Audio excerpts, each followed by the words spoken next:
오늘의 말씀은 갈라디아서 4장 24절에서 26절 말씀입니다. 이것은 비유니 이 여자들은 두 언약이라. 하나는 신의 산으로부터 종을 낳은 자니 곧 하갈이라.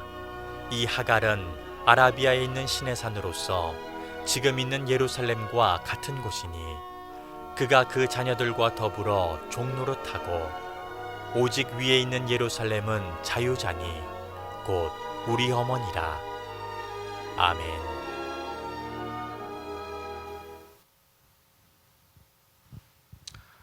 여러분 안녕하세요. 9월 첫 번째 주일 예배 오신 여러분을 환영합니다.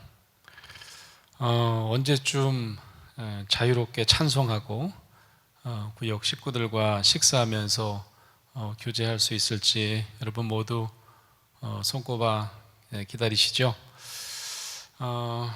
주변 기독교인들 중에는 최근 정부나 방역 당국의 대면 예배 금지 조치에 격분하는 분도 많이 계시는 것 같습니다. 그리고 헌법에 보장된 신앙의 자유를 구속하는 거 아니냐라고 생각하시는 분도 많이 계신 것 같습니다.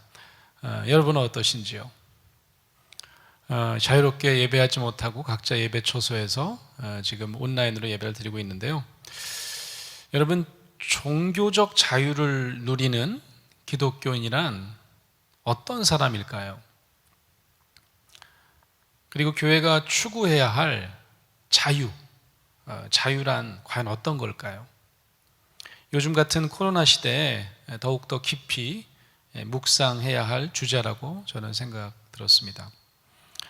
마침 우리가 저와 함께 묵상하고 있는 갈라디아서에도 세상의 초등학문 아래서 자유를 누리지 못하고 종노릇하는 기독교인들에 대한 바울의 경고 메시지가 소개되고 있어서 우리가 의미 있게 살펴볼 필요가 있을 듯합니다. 우리가 지난달 저와 같이 갈라디아 4장 이 초반부를 살펴봤죠. 바울이 갈라디아 교회를 떠난 이후에 다시금 율법이 정한 종교적 행동에 대해서 준수해야 된다라고 강조하면서 갈라디아 교회 교인들을 미혹해 했던 거짓 사도 이야기가 바로 갈라디아서의 핵심 배경이다, 그런 말씀을 여러 번 드렸습니다. 이는 우리 시대에도 그대로 적용되는 말씀일 수도 있겠다라고 저는 생각하게 되었습니다.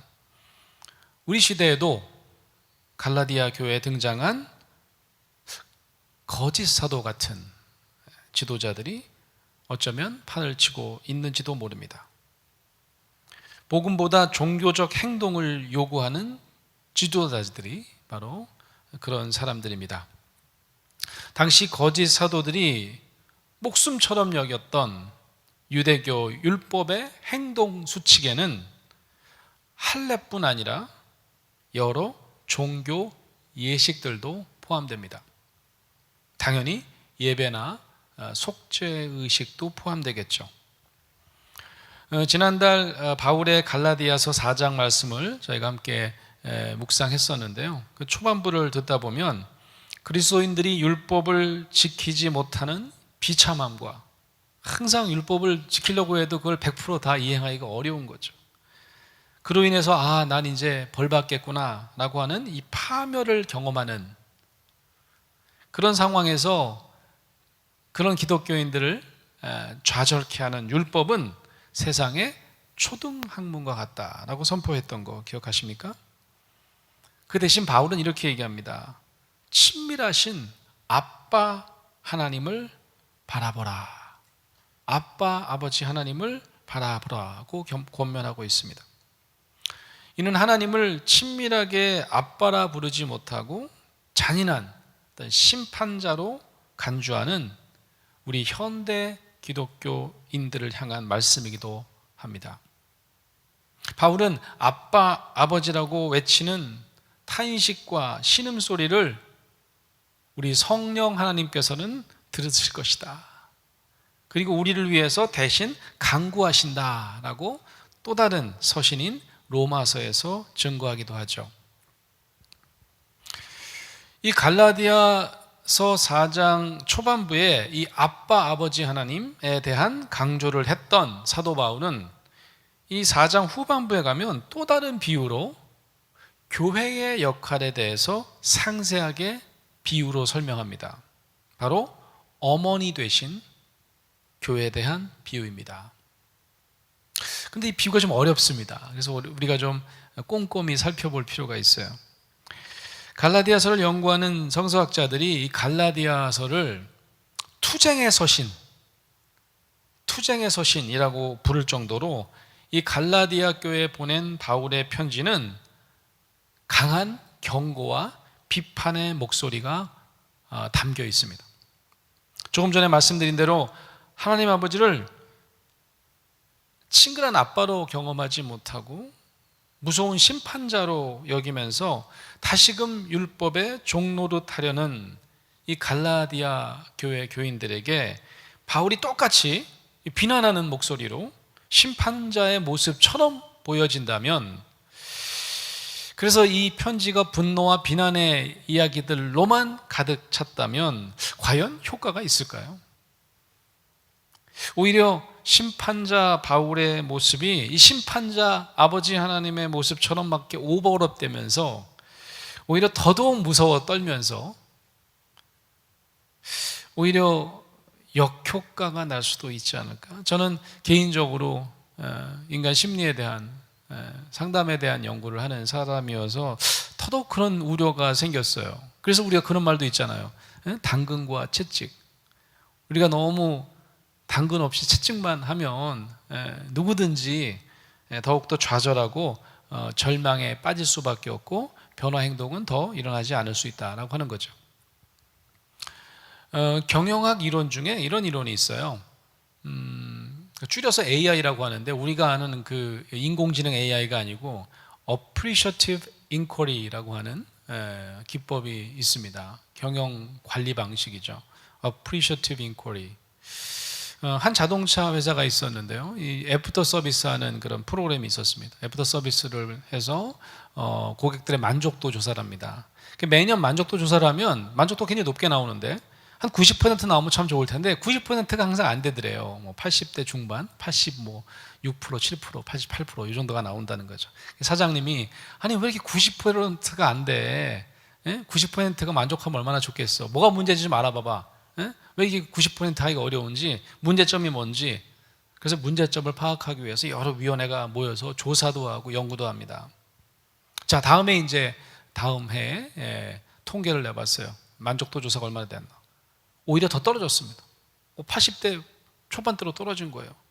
아니 왜 그래? 이거 90% 좀 넘겨보라니까. 뭐가 문제인지 또 한번 연구해보라고 해서 또 1년 열심히 연구를 했습니다.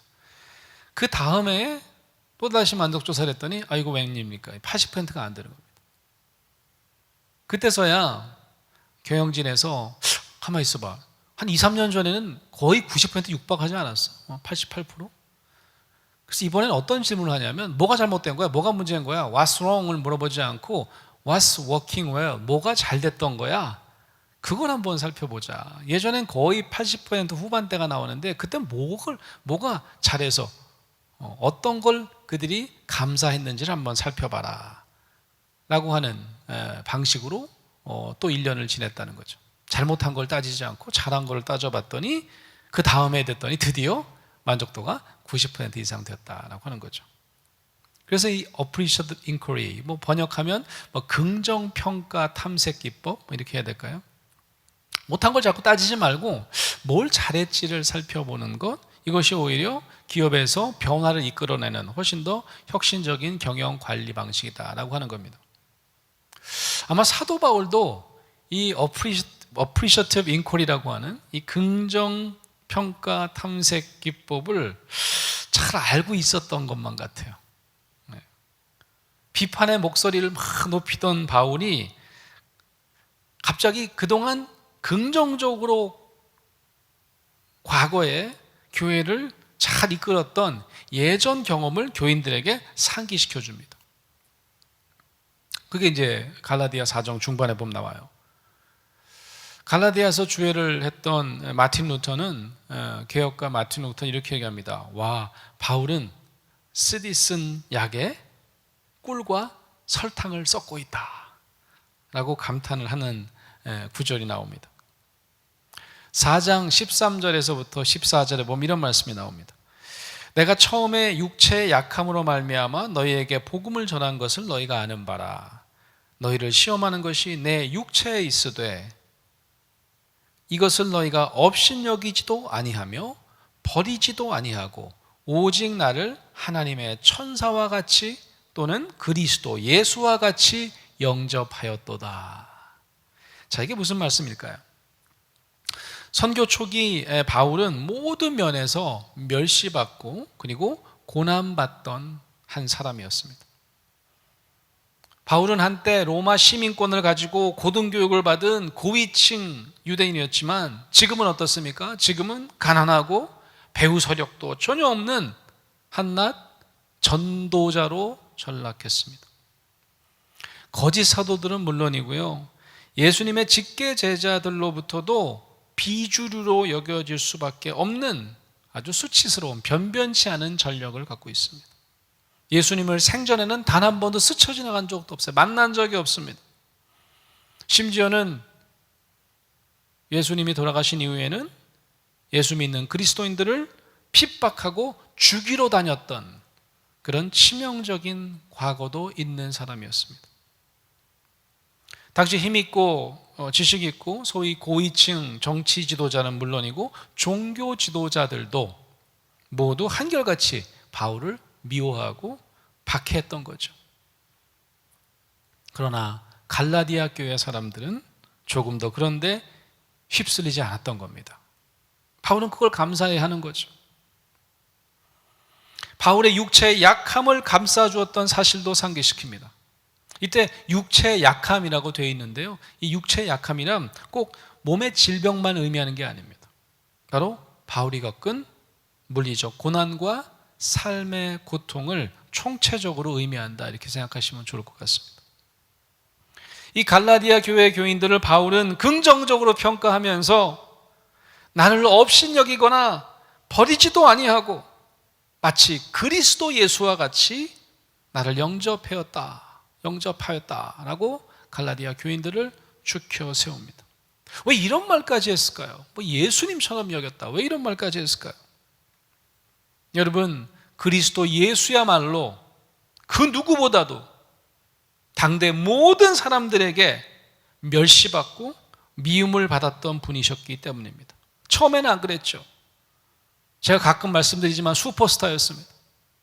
호산나 호산나 왕위로 추앙받던 적도 있었습니다. 하지만 마지막 말로는 어땠습니까? 처형되기 전 유대 백성들로 하여금, 그렇게 왕이시라고 떠받들던 유대 백성들로 하여금 어떤 대접을 받으셨습니까? 강도 대신 차라리 예수를 십자가에 못 박혀 죽으라고 외치면서 예수님은 그 유대 백성으로부터 철저하게 버림받으셨습니다. 예수 그리스도는, 정부는 물론 유대교까지 그를 해를 끼치는 민중 선동가다 라고 낙인 찍고 그를 십자가상에 죽임에 선포하고 죽임을 당하도록 내버려 두지 않았습니까? 바울은 자신과 예수님처럼 겉으로는 비참하게 버려지고 약하고 멸시당하는 자를 버리지 아니하고 오히려 그의 말씀을 믿고 의지하는 일은 정말 엄청난 믿음이다 라고 갈라디아 교인들을 크게 칭찬하고 있는 장면입니다.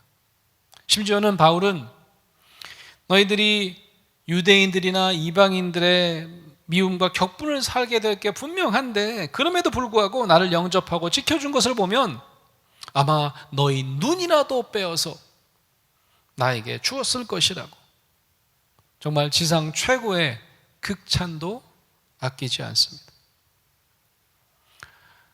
심판자의 모습처럼 분통을 터뜨릴 것 같던 바울이 4장 19절에 보면 갈라디아 교인들을 이렇게 부릅니다. 나의 자녀들아, 나의 자녀들아. 그리고 바울은 또 다른 비유를 사용합니다. 바로 어머니의 비유입니다. 다시 너희를 위하여 해산하는 수고를 하노니. 여러분, 우리가 상식적으로 생각해 보면 사도들은 당시 제자들에게 어쩌면 부모의 위치에 있었을지도 모르겠습니다.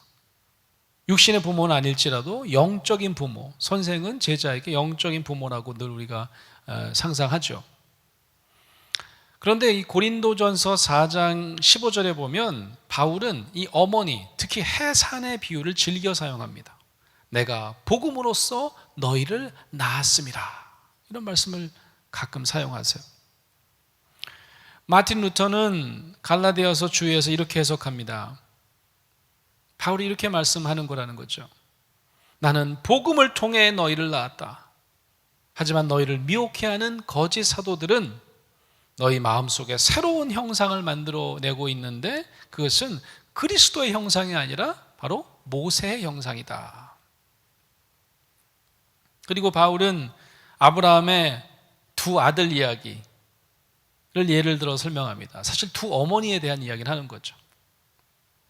하나는 여종에게서, 하나는 자유 있는 여자에게서 났다고 설명합니다. 이 두 아들이 누구죠? 그렇죠. 하갈이 낳은 이스마엘과 사라가 낳은 이삭을 이야기하는 겁니다. 그리고 4장 23절에 보면 이런 말씀도 나옵니다. 여종에게서는 육체를 따라 낳았고, 이스마엘이 자유 있는 여자에게서는 이게 누굽니까? 사라죠. 이삭이 약속으로 말미암았다. 이렇게 얘기하고 있어요. 자, 굳이 여기서 이제 자유라는 말을 씁니다. 바울이 자유 있는 여자, 사라를 자유 있는 여자라고 강조하고 있습니다. 이유가 뭘까요? 이 바울에게 이 구약 성경의 아브라함의 두 아들 이스마엘과 이삭의 차이는 구체적으로 어떤 것이었을까요? 단순히 여기 써 있는 것처럼 이삭은 여종이 아닌 자유 있는 여자, 예를 들면 자유한 사람, 종이 아니란 말이죠. 주인인 사라에게서 낳고, 또 다른 아들은 사라의 여종이었던 하갈에게서 태어났다라고 하는 그런 신분의 구별만은 아닌 것 같아요. 여러분, 사라는 어떻게 자기 남편에게 여종 하갈을 내어준 것일까요? 사라는 자신에게 아들이 생기지 않자 아브라함에게 예를 들면 밖에 나가서 아이 하나 낳으십시오, 이렇게 하지 않고 스스로 자신의 여종을 내어줍니다. 그게 하갈이죠. 그리고 손을 이어가도록 합니다. 이는 하나님의 약속이 아닌 아들 없는 수치를 경험한 이 사라가 스스로 결정한 자발적인 결정이었습니다. 바울은 이 아브라함의 두 아들의 예를 들어서 아마 하나님의 자녀도 두 가지 부류가 있음을 암시하는 듯합니다. 예를 들면 이런 거죠. 첫 번째 부류는 이스마엘 같은 부류가 있다는 거예요. 혈통적 자손.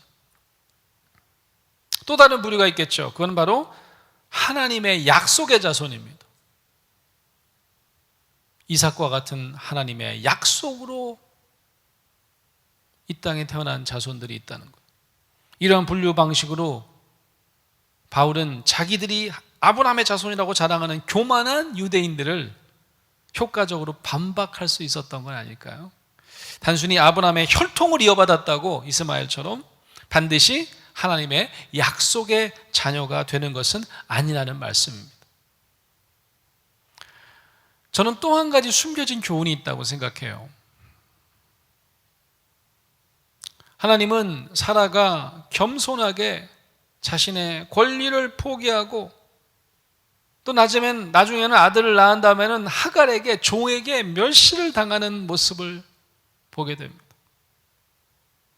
아마 하나님께서는 그 멸시받는 사라를 그냥 두지 아니하시고 약속된 아들의 어머니가 되는 영예를 베풀어 주셨다는 점을 바울은 말씀하고 있는지도 모르겠습니다.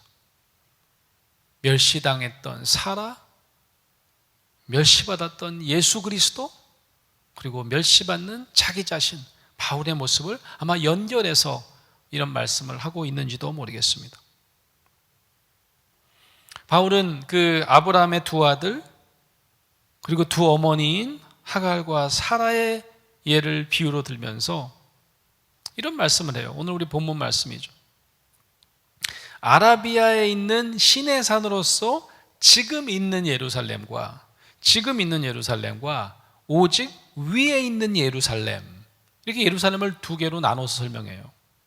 지금 있는 예루살렘과 위에 있는 예루살렘이래요.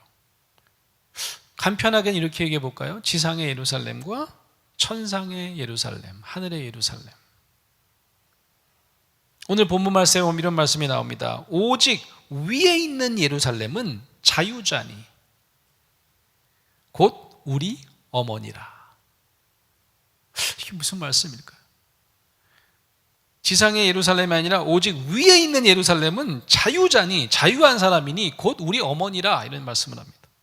무슨 뜻일까요?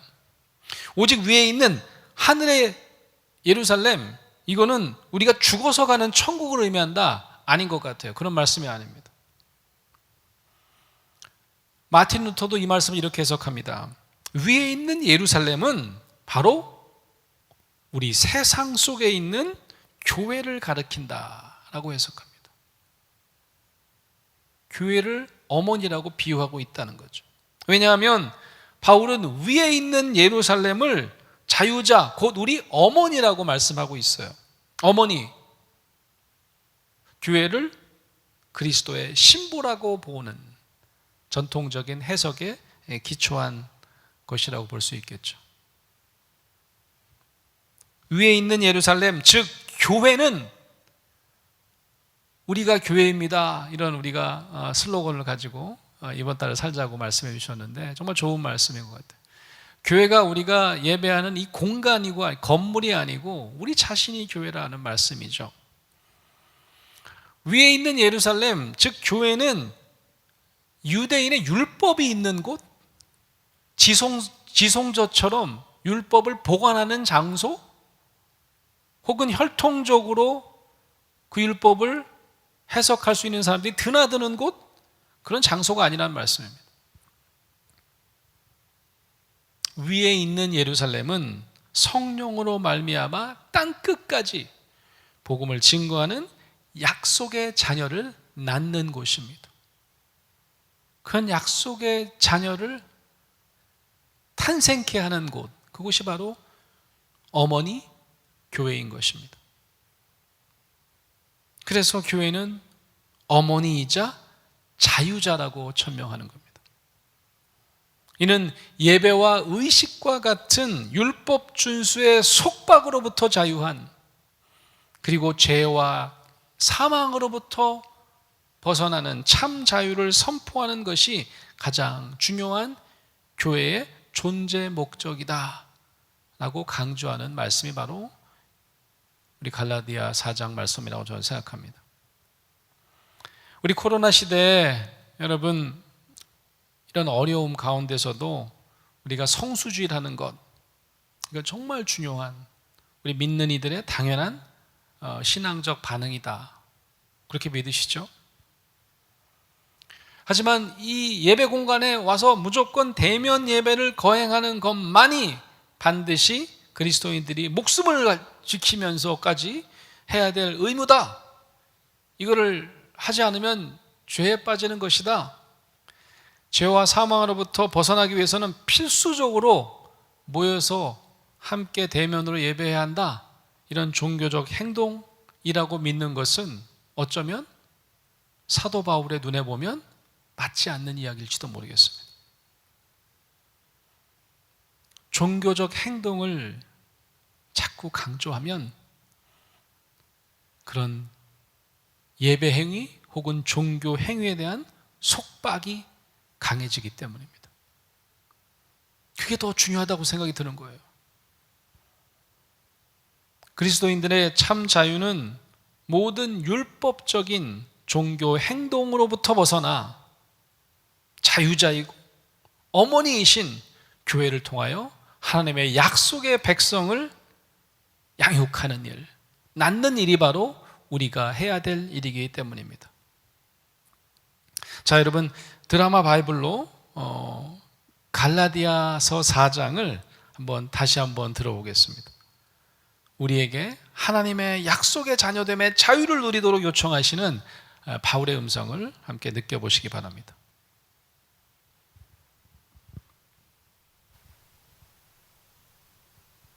제4장. 내가 또 말하노니 유업을 이을 자가 모든 것의 주인이나 어렸을 동안에는 종과 다름이 없어서 그 아버지가 정한 때까지 후견인과 청지기 아래 있나니, 이와 같이 우리도 어렸을 때 이 세상의 초등학문 아래 있어서 종노릇하였더니 때가 참에 하나님이 그 아들을 보내사 여자에게서 나게 하시고, 율법 아래 나게 하신 것은 율법 아래 있는 자들을 속량하시고 우리로 아들의 명분을 얻게 하려 하심이라. 너희가 아들이므로 하나님이 그 아들의 영을 우리 마음 가운데 보내사 아빠 아버지라 부르게 하셨느니라. 그러므로 내가 이후로는 종이 아니요 아들이니, 아들이면 하나님으로 말미암아 유업을 받을 자니라. 그러나 너희가 그때는 하나님을 알지 못하여 본질상 하나님이 아닌 자들에게 종노릇하였더니, 이제는 너희가 하나님을 알 뿐 아니라 더욱이 하나님이 아신 바 되었거늘 어찌하여 다시 약하고 천박한 초등학문으로 돌아가서 다시 그들에게 종노릇하려 하느냐. 너희가 날과 달과 절기와 해를 삼가 지키니 내가 너희를 위하여 수고한 것이 헛될까 두려워하노라. 형제들아, 내가 너희와 같이 되었은즉 너희도 나와 같이 되기를 구하노라. 너희가 내게 해롭게 하지 아니하였느니라. 내가 처음에 육체의 약함으로 말미암아 너희에게 복음을 전한 것을 너희가 아는 바라. 너희를 시험하는 것이 내 육체에 있으되 이것을 너희가 업신여기지도 아니하며 버리지도 아니하고 오직 나를 하나님의 천사와 같이 또는 그리스도 예수와 같이 영접하였도다. 너희의 복이 지금 어디 있느냐? 내가 너희에게 증언하노니 너희가 하수만 있었더라면 너희의 눈이라도 빼어 나에게 주었으리라. 그런즉 내가 너희에게 참된 말을 함으로 원수가 되었느냐? 그들이 너희에게 대하여 열심 내는 것은 좋은 뜻이 아니요 오직 너희를 이간시켜 너희로 그들에게 대하여 열심을 내게 하려 함이라. 좋은 일에 대하여 열심으로 사모함을 받음은 내가 너희를 대하였을 때뿐 아니라 언제든지 좋으니라. 나의 자녀들아, 너희 속에 그리스도의 형상을 이루기까지 다시 너희를 위하여 해산하는 수고를 하노니, 내가 이제라도 너희와 함께 있어 내 언성을 높이려 함은 너희에 대하여 의혹이 있습니다. 내게 말하라. 율법 아래 있고자 하는 자들아, 율법을 듣지 못하였느냐? 기록된 바 아브라함에게 두 아들이 있으니 하나는 여종에게서 하나는 자유 있는 여자에게서 낳았다 하였으며, 여종에게서는 육체를 따라 낳고 자유 있는 여자에게서는 약속으로 말미암았느니라. 이것은 비유니 이 여자들은 두 언약이라. 하나는 신의 산으로부터 종을 낳은 자니 곧 하갈이라. 이 하갈은 아라비아에 있는 신의 산으로서 지금 있는 예루살렘과 같은 곳이니 그가 그 자녀들과 더불어 종노릇하고 오직 위에 있는 예루살렘은 자유자니 곧 우리 어머니라. 기록된 바 잉태하지 못한 자여 즐거워하라. 상고를 모르는 자여 소리질러 외치라. 이는 홀로 사는 자의 자녀가 남편 있는 자의 자녀보다 많음이라 하였으니, 형제들아, 너희는 이삭과 같이 약속의 자녀라. 그러나 그때 육체를 따라 난 자가 성령을 따라 난 자를 박해한 것 같이 이제도 그러하도다. 그러나 성경이 무엇을 말하느냐? 여종과 그 아들을 내쫓으라. 여종의 아들이 자유 있는 여자의 아들과 더불어 유업을 얻지 못하리라 하였느니라. 그런즉 형제들아, 우리는 여종의 자녀가 아니요 자유 있는 여자의 자녀니라.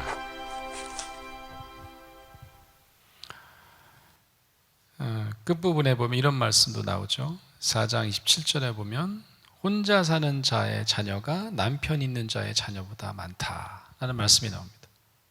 이것도 좀 어려운 말씀인데 역시 완전히 비유로 이루어져 있는 이사야 54장에서 인용된 말씀입니다. 남편 있는 자는 병들어 죽고 반대로 잉태하지 못한 자는 자녀를 풍성하게 낳도록 되어 있다. 되게 역설적인 말씀인데 이 이사야 비유 말씀에 근거한 바울의 설명입니다. 바울은 이 이사야 비유 말씀을 통해서 하갈과 사라 사이, 또 회당과 교회 사이, 그리고 율법과 복음 사이의 차이점을 강조하고자 하는 것입니다. 율법은 이 혈통을 통해서 많은 자녀를 낳아왔습니다. 많은 제자들을 두고 율법 준수를 가장 중요한 종교적 행동의 기준으로 떠받들어 왔습니다. 하지만 이러한 하갈의 자녀들은 여전히 자유로운 자가 아니고 자유자가 아니라 종에 불과하다는 말씀입니다. 하나님이 제정하신 율법을 반드시 지켜야만 구원받는다고 가르치는 자는 자유자가 아닌 단지 종을 낳을 뿐이다. 우리 현대의 기독교 지도자들도 이런 종 노릇하는 자녀를 길러내는 분들이 있는 것 같습니다. 저는 요즘 숫자적으로 이런 분들이 점점 더 많이 느껴져요. 세상 사람들도 이런 기독교 지도자에 대한 차가운 시선을 보내고 있는 것이 현실입니다. 반면에 자유 있는 여자인 사라, 즉 참된 교회는 자녀를 많이 잉태하지 못할 것처럼 보여요. 처음에 십자가와 세상의 고통에 참여하자는 교회의 복음은 오래가지 못할 것처럼 여겨졌습니다. 여러분, 유대인들은 이 사도들이 세운 교회는 곧 무너질 것이라고 확신했어요. 그러나 그렇지 않았습니다. 사랑하는 성도 여러분, 이 땅의 교회가 아무리 버림받고 약하고 멸시받는 것처럼 보여도 하나님 앞에서는 큰 결실을 맺을 수 있습니다. 단 모든 율법적인 속박으로부터 자유롭게 되어 은혜의 복음에 더욱 집중할 때 이런 결실이 가능하다고 저는 믿습니다. 제가 좋아하는 사진작가, 평화운동가이기도 한데요, 이시우 작가라는 분이 이런 말을 한 적이 있습니다. 우리 몸의 중심이 어딜까? 몸의 중심은 뇌도 아니고 가슴도 아니고 배꼽도 아니라는 거죠. 바로 아픈 곳이 몸의 중심이다. 그리고 아픈 곳이 세상의 중심이다. 이런 말을 해요. 세상의 중심이 어디입니까? 아마 세상의 중심은 청와대가 아닐 거예요. 세상의 중심은 광화문도 아닙니다. 세상의 중심은 아픔이 있는 곳이에요. 지금 코로나로 인해서 많은 사람들이 아파하고 있습니다. 어쩌면 인류가 아파하고 있는 이때에 우리 한국교회가 세상의 아픔에 동참하면서 그래서 세상의 중심에 우뚝 서서 은혜의 복음을 전하는 그런 교회가 되기를 간절히 바랍니다. 이사야의 예언처럼 지금 한국교회는 산고 속에 있습니다. 산고 속에 있는 것 같아요. 우리 광교 꿈의 교회부터 하나님의 약속의 백성들을 잉태하고 양육하는 교회로 거듭나십시다. 율법이 아닌 복음을 통해 다시 태어나야 합니다. 우리가 그동안도 잘해왔던 것 같아요. 우리는 모이는 교회일 뿐만 아니라 세상 밖으로 나가는 교회, 이웃을 섬기는 교회로 우리가 그동안 발전해 왔습니다. 그 방향을 더욱더 잘 유지하고 발전시키는 우리 모두가 되기를 간절히 바랍니다. 저와 여러분 모두 이 위기의 시대에 여종의 자녀가 아닌 자유 있는 여자의 자녀로 다시 태어나기를 간절히 축원합니다.